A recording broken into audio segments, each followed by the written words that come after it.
channel. Today, this is a third video about the Neptune 3 Plus, and in this one we're actually gonna talk about slicer that you wanna be using to go from a simple file to actually printing it to actually wearing one of these. So, without further ado, let's talk about what I look for in a file, where to get the files, how to orient them, and what are my best settings to actually print successful prop. So, without further ado, let's get right into it.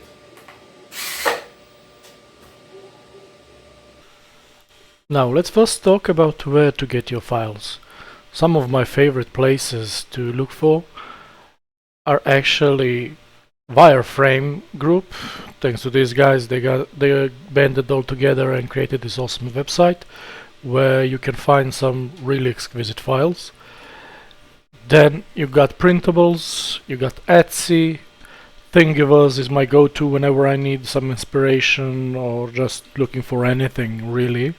You got the O3D, for example. The man is a legend, all of his files are superb. And he even has a free section where you can choose, even though they are free, you can choose some really premium stuff. You got Nico Industries. He also has a free section, and as you can see, he has some really amazing files in here. Like this, for example. Now, how to know that your file is actually good to print? Let's go to Thingiverse and take this for example. The first thing I want to look for in a file, is it a high poly or low poly? High polygon file like this one is made of little triangles and squares, but so many of them that you can't actually see them and it looks smooth. Let's find an example of this. Is a good one. This is a low poly file. You can see all the shapes that actually created the file. So one of the first things you need to know is this going to look like this, or you want it smooth and in high poly. The second thing I look for is just generally the look of the file I want to print. If the file is not accurate to what I'm looking for, then I mean it's simply a pass. Unfortunately, after that, all you need to do is go actually into the slicer and then check out if it's good or not. But these are some of the first things I look for. Again, if you're buying the file, chances are bigger that your file is actually gonna be really good and sliced up properly for many different sizes of the printers. So, once we get our files, one of the most important things is how you're gonna slice your file to actually work on your 3D printer. There are two slicers that I tend to use. One comes with the Neptune 3 Plus and all the Elego's printers. It's Elegu Cura. I'm gonna show you that right now. It's a version of Ultimaker Cura, couple of updates behind, but actually works really well with Elego's printers. For example, one of the things that work the best on Elego's Cura are actually 3 supports. When I try using 3 supports in Ultimaker Cura, there's just not enough of them and they don't support my piece really well. 3 supports on Elego's Cura actually work really good. Now, what do I mean by orient the files? Let's find something. Okay, this is a good one. If I want to try and print the dome of any helmet, not just the Iron Man, I'm using Iron Man as example, what way are you going to print it? You can always print it like this, but all of the red lines in here are actually where you're gonna have supports. As you can see, let's go to normal. 58 is kind of what I used later. So let's slice this up and see how much time is it going to take and how much material do we need to actually complete this. As you can see, 2 days, 3 hours and almost 700 grams of filament. For a Iron Man dome, I mean, that's just too much, because you can see how much infill we have in here. I mean, this is just too much. I mean, this is crazy. I mean, 700 grams I can print a whole helmet in less than that. So what can we actually do to make sure our prints are good, they are successful, but they don't use a lot of supports? On the helmet that is smooth like this and doesn't have too many details, like, I don't know, a Black Panther mask, for example, that's full of details, this can actually be sanded and smoothed down really easy. So let's use that as our base. All we need to do actually is flip this around and print like this, like a bowl. This doesn't need to be supported, this doesn't need to be supported, and basically none of the stuff in here has to be supported. You can see there are red lines in here that ask for support, but trust me, you don't need them. So what we can do is go to only print supports that are touching the build plate. This one doesn't, so it won't print it. So another thing to note, when printing helmets like this and big pieces like this, they tend, not always, but can mess up the lines in here, but as I said, you can smooth it out really easily. You're gonna paint this anyway, so that's not a big problem. Let's slice this up and see the difference on this slice compared to the one before. And as you can see, we need more than twice the filament less and twice the time less. And mind you, this can be printed even faster. So let's look at it from the preview. And as you can see, I mean, you don't need all of this. You can use support blockers and delete all of this. This is the only important part. This is what's gonna hold your whole piece. So what I mean by support blocker, you can use a support blocker on any place you don't want supports to be printed. You can manipulate it and resize it and everything just the way you do your models. So let's bring this up. Let's move it into the position. So we don't want anything above our red line to actually be supported, because honestly we don't need to. Let's slice it up and see what we get. And what you get is less than 300 grams of filament and a little bit over a day, which for a dome is actually quite okay. If you go into preview, you'll see that only the supports on the bottom that are holding the piece are printed, and this works just fine. So one of the most important things besides settings that we will talk about later is actually how you orient your print. Let's take something else, for example. Let's say you want to print a miniature. You don't need a resin printer for this, even though it's meant for a resin printer. Trust me, you can actually print it on FDM printers. And how actually are you going to do that, considering there are so many details in just this one piece? And you can see the red in here. I mean, it wants to support absolutely everything. Printing it like this, we got the brim as our base, and we got our supports. Okay, let's bring in supports, normal everywhere. Let's just slice it up and see what we get. And what we are going to get is actually a whole mess of supports that will be almost impossible to remove without damaging your print. You can see it's supported, I mean, everything. This will succeed in printing, but good luck cleaning all this up and retaining all the detail you need. So, again, orientation. How are you going to do this? What do I actually look for? If I want to print it like this, there are parts of this print that you need to support to actually finish at all. If I don't support the hands and I just slice it up, let's not use the supports and just slice it up. If I want to print the hands, this part is going to be printed in midair. Check this out. You see, when he finishes printing all these layers, he's gonna try to print this. There's nothing holding it, so all of this filament is just gonna ooze out. This whole print all the way up to the connection, up to right here. Oh no, actually even higher than this, up to here. So all of this is not gonna print. All of this is gonna fail, and ultimately you can't do anything with it. So what can you do to print this? I mean, this is a good object because it's very complex and full of complex shapes. So how are you going to print this? The belt is not gonna print in midair. Hands, not gonna print in midair. His chin, this part right here, is not gonna print in midair. So how to minimize what needs supports to retain the detail and have a successful print? What I did, and trust me this worked because I already printed it, is actually leaning this piece a little further back. Honestly, even a little bit more. Let's undo the snap rotation so we can be more precise, and yeah, something like this. So now this part is aligned with his neck. This will gradually print and it will be successful.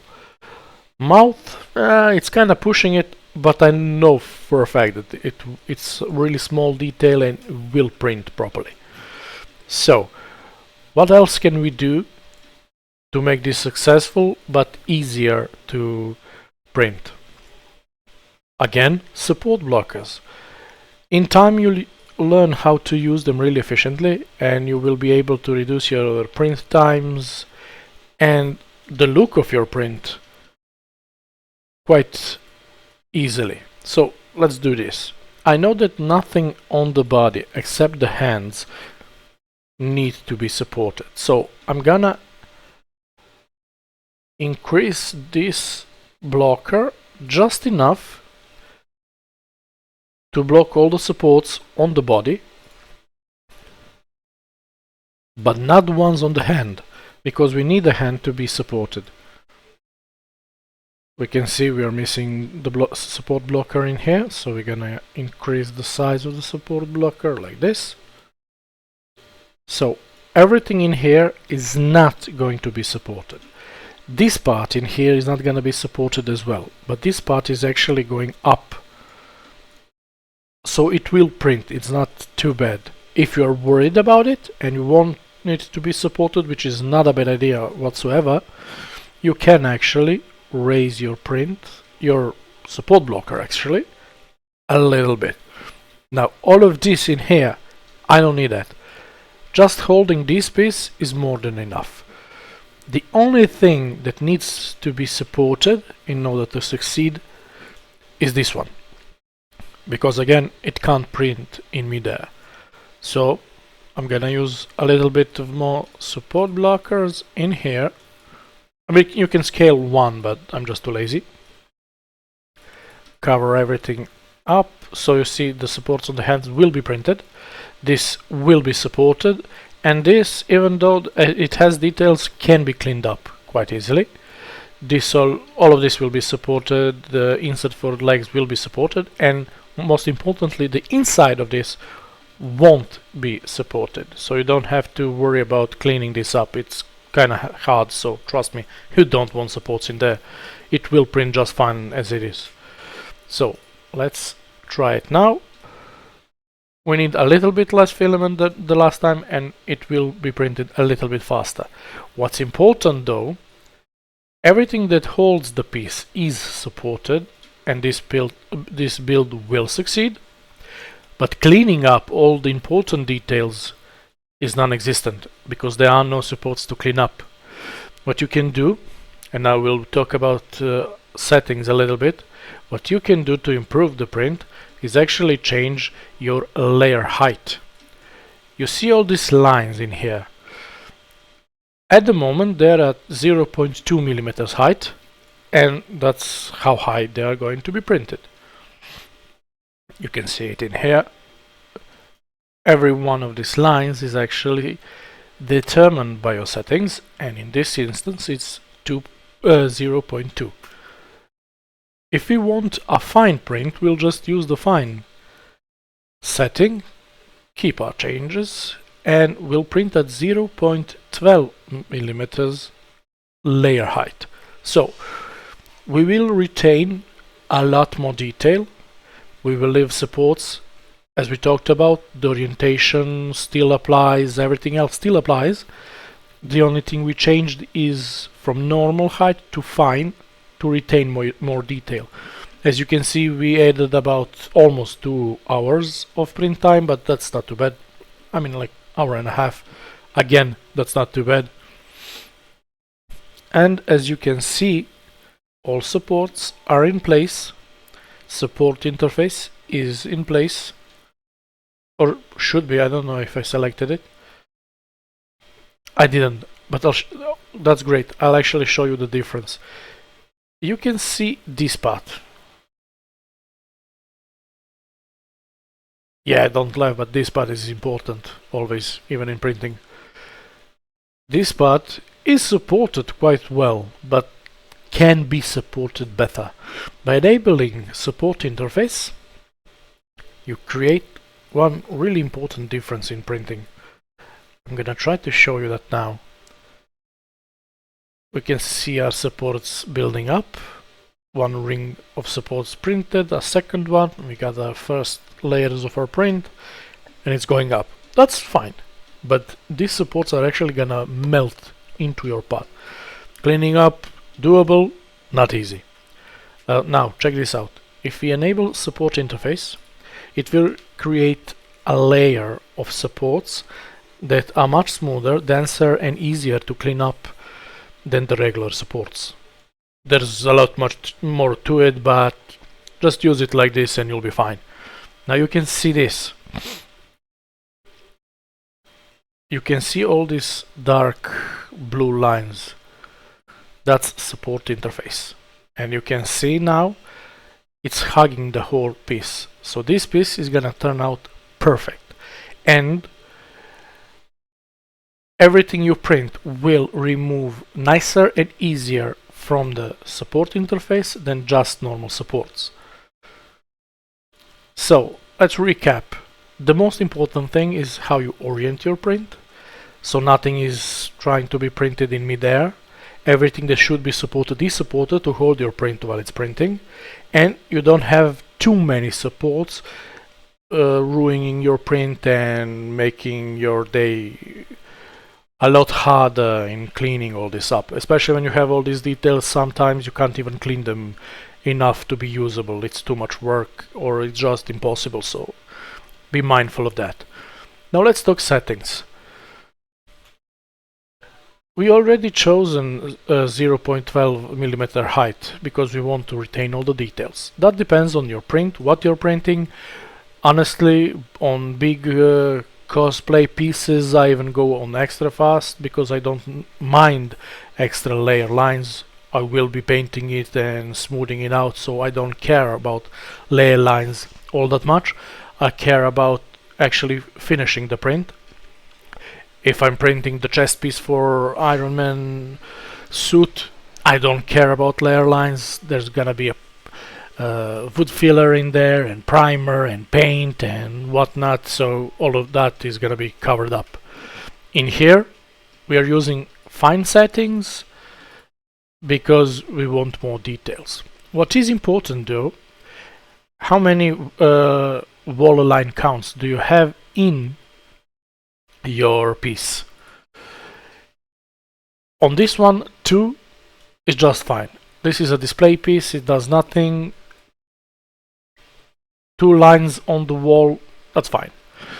But if I'm printing a piece of armor or a glove or something that's gonna be abused a lot, I will bump up this to 3, sometimes, not always, but if it's but sometimes even 4. What would I use 4? Where if I'm printing the motorization arms for Iron Man helmet, for example, or for the Thor's helmet I'm working on, that rotates the wings on the helmet and whatnot, I need that part to be extra strong, so I'll use even 4. Or another thing you can do, and I want to show you that. Let's let it slice. Another thing you need to worry about is infill. Infill determines how much material you are going to print inside your print. the density of it determines how much, let me show you this, how much of these orange lines are you going to put inside your print. This will determine the density of the print and, of course, its strength. You see, we got 3 layers on the wall. That's what we selected. So with 3 layers, this print is actually going to be super hard and super strong. And you see, we didn't even add that much time, like maybe half an hour. So it's not bad. If you want your print to be strong, just increase the number of layers you're using for your walls. But on infill density, for something like this, you don't need 10%. For something like this, you can go 4. You can go even less, it doesn't matter. And you'll see why. This is a display piece. You're not gonna touch it a lot, you're not gonna move it a lot. It just needs to survive the print. So, if I go with 4, I got a couple of lines in here. They will hold the piece quite nicely. They go all the way down, as you can see. So they will support this entire piece. But it's simply not too much, because I don't need too much of it. Another thing you can do is use gyroid, which I prefer most of the time. Not always, but like 95% of the time. Because even with low density and same amount of printing, you can actually get stronger parts just because of the orientation of the gyroid. You can see there's not a place in it that's not supported and not full of these lines. They're oriented in such a way that they seem to be a lot denser, even though I'm still at 4.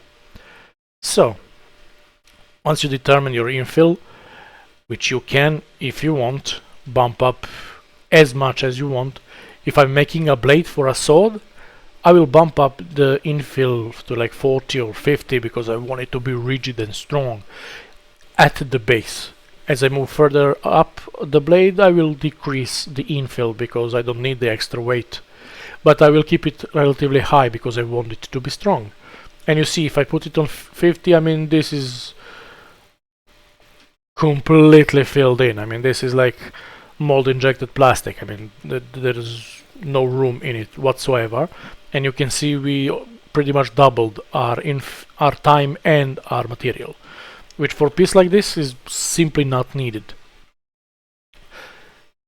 Once we cover the infill, material is actually dependent exactly that on your material. What kind of material are you printing? PLA, PLA plus, what kind of PLA, if you're using ABS, if you're using TPU, it depends on your material. Experiment with it, try to find the best settings for you. A really good idea is to print some test prints and see what you get out of them. Dial in your speed, your printing temperature and your build plate temperature. This will determine if your prints are sticking to the bed nicely or not. Also, cleaning your bed is maybe even more important than temperature. Speed again determines how fast you're printing, and depending on your print, for something like this I will go even smaller. I will go 50 to make sure it goes slowly, and the printer when the printer is moving slowly, it will retain more of the details. If I do something like this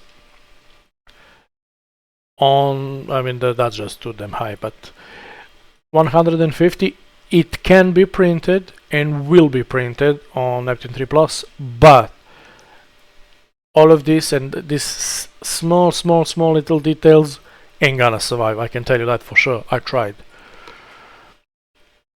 And another thing, combing mode I like to turn off, because sometimes on some prints it will actually hear the nozzle hitting your infill because it's combing through the infill. So honestly, I like turning this off. Retraction distance is the distance you need your filament to go up once the nozzle is finished printing. You want to do that to avoid all the blobs and filament buildup in places.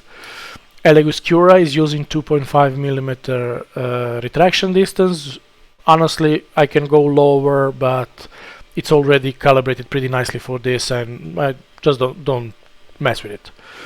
Cooling, I always leave at stock, 100% once it builds up a couple of layers. Support, we already talked about it. Now, build plate adhesion. Brim, I'm gonna show you what it looks like. It's just a couple of lines around the base of your print.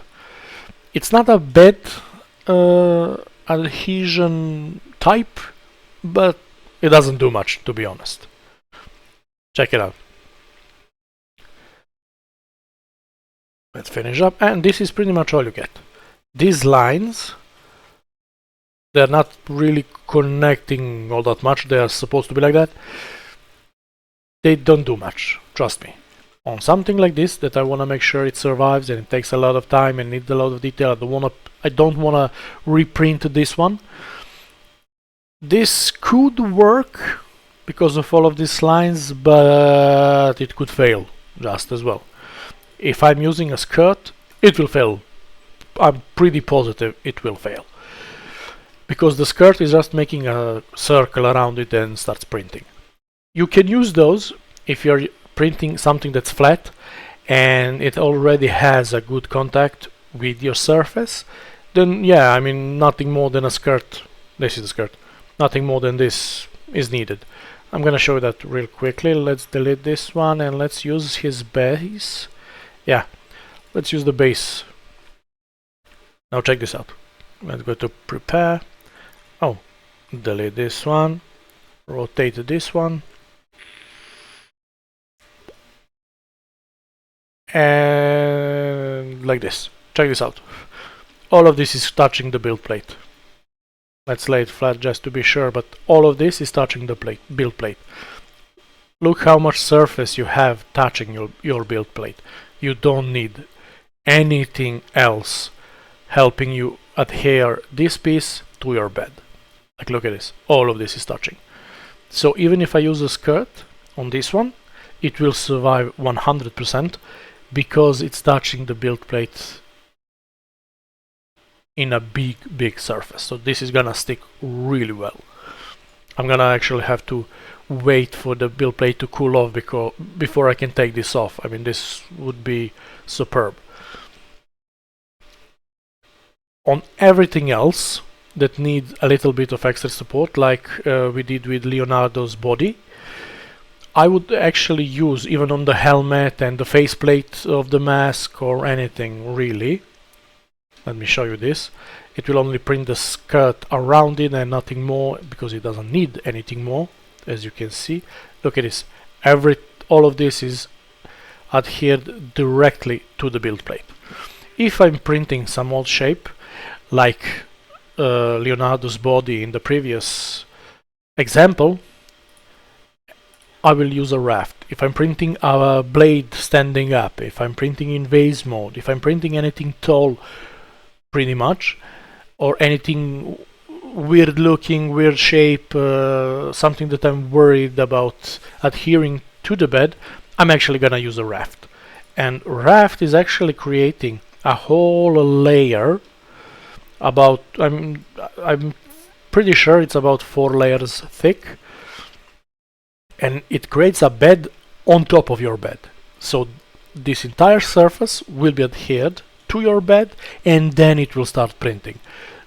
I mean, using raft is just a sure way that your print is going to survive. I tried printing fingers for Iron Man glove without any supports because they had a good contact, and 2 of them actually failed. They moved because I was using fine quality. It was moving the print a little bit too much and it failed. And as you can see, raft is literally a layer